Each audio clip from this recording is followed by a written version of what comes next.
Cathy. Welcome to Lunabird Book Club.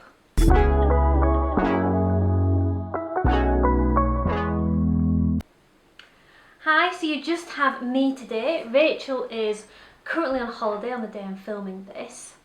I thought today would be a good chance to film the start of a challenge for myself.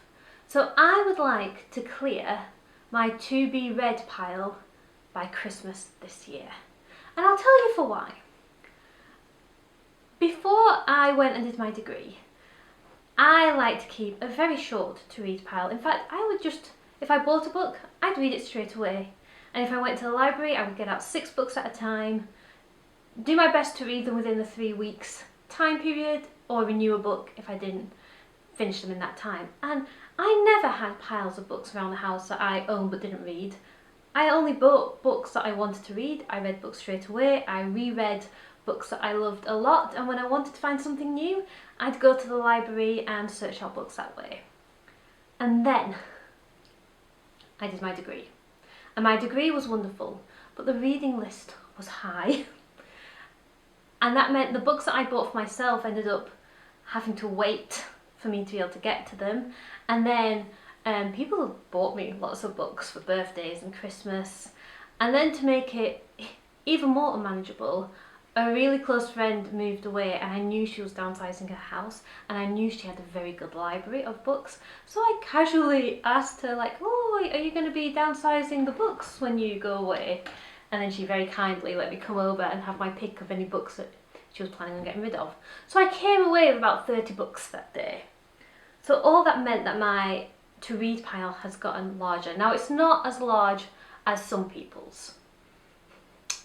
Rachel is coming to mind quite quickly. She has over 100 books that she owns and hasn't read yet, and I know that's really common on BookTube and in the book reading community, and I understand the appeal in my head of perhaps having your own personal library of books yet to discover, and knowing that at any point, if you're in a particular mood for a certain kind of book, it's right there and you can grab it and you can read it when you're in the mood for it, and knowing that you're surrounded by stories you've yet to discover. And in my head, I can understand the appeal of that. But my heart doesn't want it. I like the books on my shelf to be books that I've read and loved and know I will reread again. Or to be books that are useful that I might need to refer to in the future. Or books that I might not be that keen to read again, but are just so beautifully made that I want them on my shelf. A couple of old second-hand books are too delicate for me to read without tearing and damaging the pages, but the spines and the covers are just so beautiful that I like having them as art pieces almost. So, I would really like to clear my to be read pile by Christmas. At the moment, it's not completely out of hand, and I think this is a doable target. So in a minute I will talk you through what the state of that is like, and what challenges I'm going to have to face, and what kind of books I'm going to be reading between now and Christmas. And for me, the reason why I want a blank slate by Christmas 2023 in my reading pile is so that, one, I alleviate a sense of guilt I have over some of the books that I've owned but I haven't touched. Like, people bought me books for Christmas last year or for my birthday, and I still haven't read them. And in my head, that feels really ungrateful of me. So I really want to read the books I've been gifted, especially because most of them were on a list of books I said I wanted to read. And I like doing things in order. I like order, I like lists, I like doing things in a methodical way, and I don't like wasting money. So I feel like if somebody spent money on a book, or I've spent money on a book, I ought to read it and enjoy the book. So I want to alleviate my guilt over that. I also, sorry, that loud noise, if you've heard that off camera, is the cat coming through the cat flap, which is very noisy. I also like to have a clear blank slate on my to read pile, because then I have an enormous sense of freedom, so that I feel like I can go to the library and take risks and pick out 6 books that I may or may not like and try and discover something new. And I also would like to have more reading time to go back to books that I've already bought and loved, and I want to go and revisit again the books on my shelf. I love the books on my shelf, and I love the books on my other shelf, and I want to have time to go back and read them. I haven't read Lord of the Rings in ages, and I feel like that might be needing a revisit soon. So yeah, I want to reread, I want to discover new things, and imagine the joy if I am fortunate enough to be gifted a book on Christmas Day. I could start reading that book that day, guilt-free. Now, some of you might not get that if you don't feel guilty about not reading stuff you already own, and that's completely fair, but I do feel guilt. I feel guilt over mistreating inanimate objects. I worry that they feel underappreciated, sitting on the shelf, wondering whether it will ever be their turn, and I need to read the books I have. Okay, so those are all the reasons why, I think. Oh yeah, one more reason why. I find for me, having a blank slate on my to-read pile gives me a higher chance of finding those stories and those books that I'm going to love and read again and again and again, because that's what I'm always searching for in my reading. I want stories that are going to make me forget that I'm reading something that isn't real, and make me believe I'm in a whole different place and time and situation. I want to find the stories that I'm going to keep thinking about once I'm finished, and I want to find the stories that I'm going to want to return to. And I feel like in order to find those stories, I need to have the freedom to experiment, to try new things, to go searching them out. And I feel like I'm better able to do that when I'm not conscious of a big pile of books I've already got that I ought to be looking at. Do you understand what I mean? Like, for example, this week, I finally read Under Milkwood by Dylan Thomas. Oh, I should go get it. Should I go get it? Hang on one moment. I found it. Okay, so Under Milkwood by Dylan Thomas. I bought this at the Centre of Folklore in Todmorden around October last year, because I did it as a birthday treat to myself. And I picked it up. I knew nothing about it, but the cover looked interesting.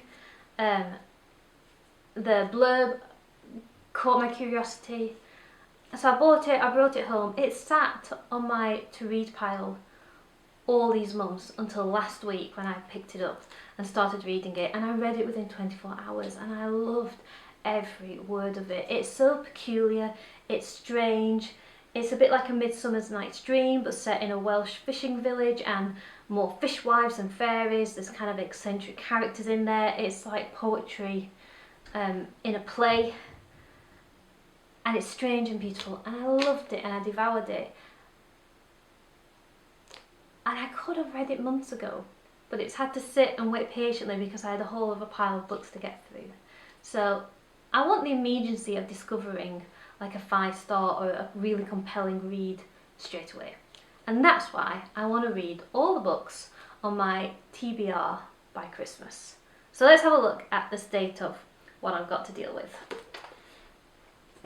A couple of weeks ago when, oh gosh, I think it's even a month ago now, when Rachel and I filmed our introduction to Lunarbird Book Club, we counted up each how many books we had to read, and at the time I think I had 17 or 18 books. I haven't counted yet, so we'll see what we've got to deal with here and whether my goal is achievable. So first up, the book I'm currently reading is The Ladies of Grace Adieu by Susanna Clarke. This is a set of short stories. I'm about halfway through. I reckon I'm going to finish this either today or tomorrow because it's the weekend and I've got more reading time. Then, I've got these two books which are part of the Doomsday series. This is a set of mystery novels set in medieval England where basically accountants are going around solving discrepancies in the Doomsday Book, but every village they go to like talk about finances and land rights, a murder happens and they have to solve the murder mystery.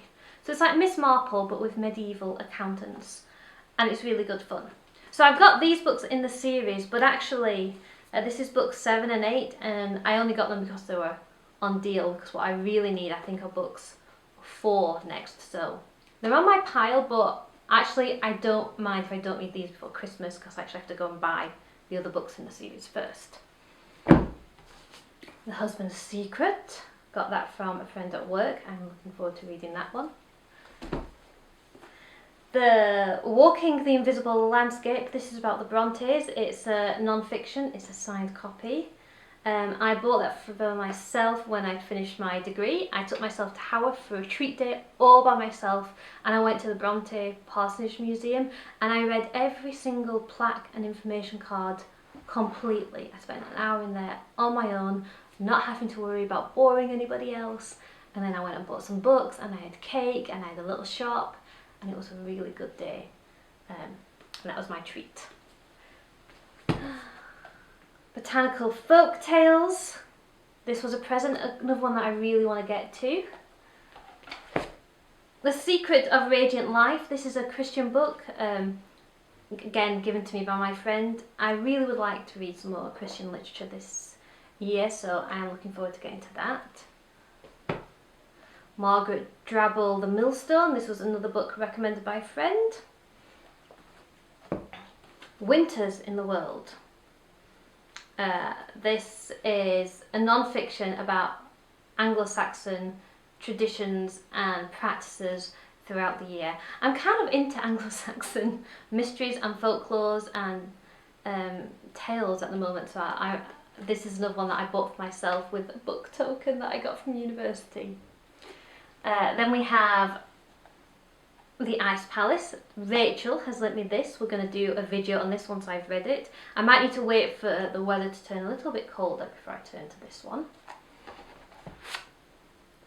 The Black Air is coming out this month. This is a uncorrected book proof that I got at UCLAN's festival for Kids Lit and YA early in the year. I'm looking forward to reading this. This is very autumnal. Rural Lancashire, witches, folklore, mystery. I think it's going to be fun. Okay, then these can all come together. Okay, these again were given to me by my friend. They're all books by Alice Thomas Ellis. And you can see they're quite short. I have read one of hers already that kind of came with this pack. And I thought the writing was excellent. I was hooked all the way through. It was quite a moving portrait of an elderly woman with secrets and an unsettling family life. But I felt the ending was a bit underwhelming and I was a little bit disappointed at the end. But then I looked it up and realised that the book I'd read was a companion piece to one of these books. And it was almost like following a secondary character in a story from another book. So I'm going to give her another couple of goes to see if perhaps the ending makes more sense when I read the other books. We'll see.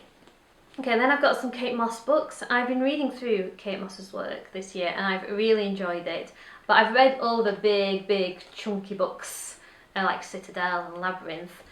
So I'm looking forward to see how she does with smaller fiction. But yeah, I really like her writing. I like the way she weaves faith and fantasy and history and adventure together. I really enjoy her adventure stories. Like these two. And then this, which I think was a present from my mum last Christmas. The Last Garden in England. So gardens, women, families, a historical drama I think this is. I love gardens and I love natural stories that are really set in a landscape. So again, this is one that I feel guilty for not getting to sooner. And then last one.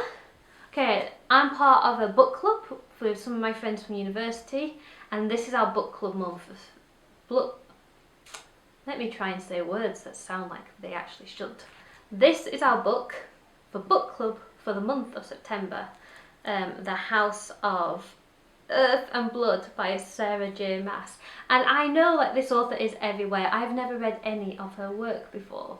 So I'm excited to start it, but it's a big book. And also, gripe with this book, I bought it secondhand online and they said it was in good condition and it's arrived like this, so it's all torn. And the first 100 pages, I don't know, it looks like it's been dipped in water maybe, and the spine's torn, so I've had to get in contact with the seller and say, this is not good condition, I'd like to return it. And they said, yes, you can return it, and then they said you don't need to return it until October the 6th.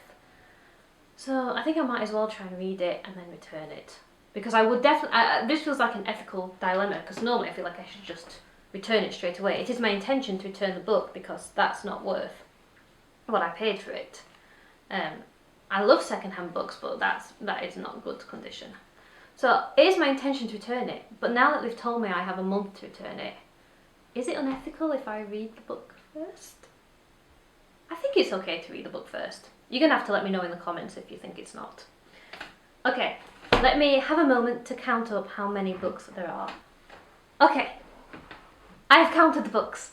There are 21 books in that pile. I think that is just about doable to read by Christmas, but it is going to be a challenge. So I've checked my reading stats this year. So far in 2023, I have read 49 books, but some of those are audiobooks. So my reading physical books number is a bit lower than that. But some of those have been huge, big, £1,000 page books. £1,000 books. I'm not spending £1,000 on one book. Yeah, so I do read a lot. I think on an average good normal reading day, I read about 50 pages. Because maybe I'll read like a chapter at breakfast, 2 chapters at lunch, and then at night 2 or 3 chapters just as I go to bed. So if I try harder to like not be on my phone as much and instead read books, I can get through books quicker.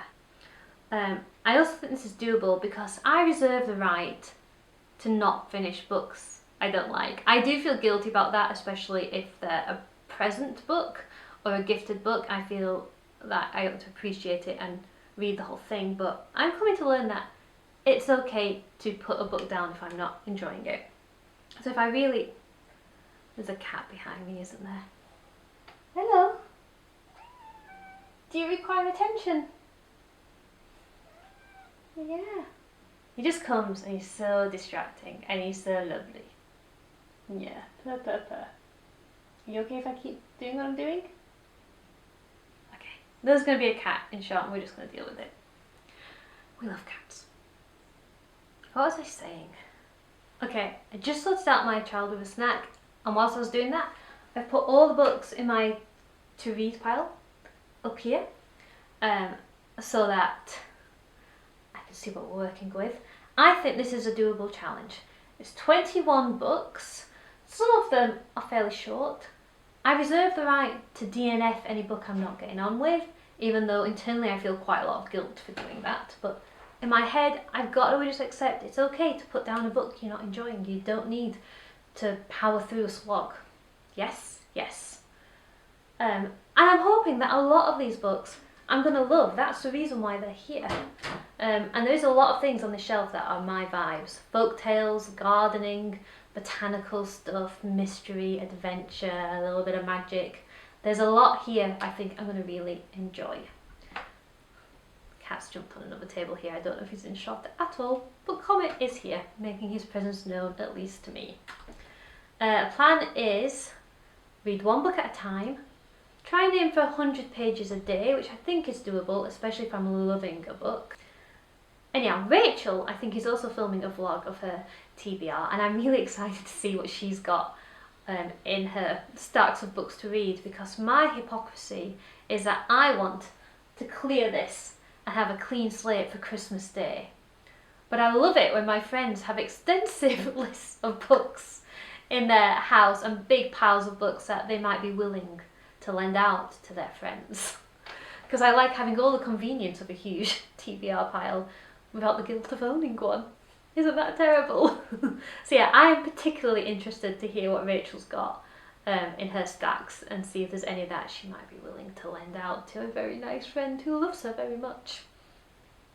So yeah, that's my plan. 21 books, but really it's only 19 because these two here, I'm actually okay waiting until January to read those, because I want to buy the next books in the series before I do that. They are standalone mystery novels like Miss Marple, but I want to read them in order, because if I know there's an order, I want to read them in order because there's an order. I want to read them in order. Anyway, yeah, that's my challenge for Christmas Day. Wake up, no books that are waiting for me to read, so I can just dive into any books I get on Christmas Day. And then in 2024 I can go to the library more often, I can reread books I already have, I can have a bit more freedom in planning, all without the guilt of having a stack of books that I've been waiting months for me to read. So yeah, that's it today. Thank you so much for watching. We release new videos every Friday, so come back next week to find out what else we've got going on. I hope you've enjoyed this video. Please let me know if you've ever done something similar in the comments. I hope you have a fantastic day. Thanks so much for watching. Bye!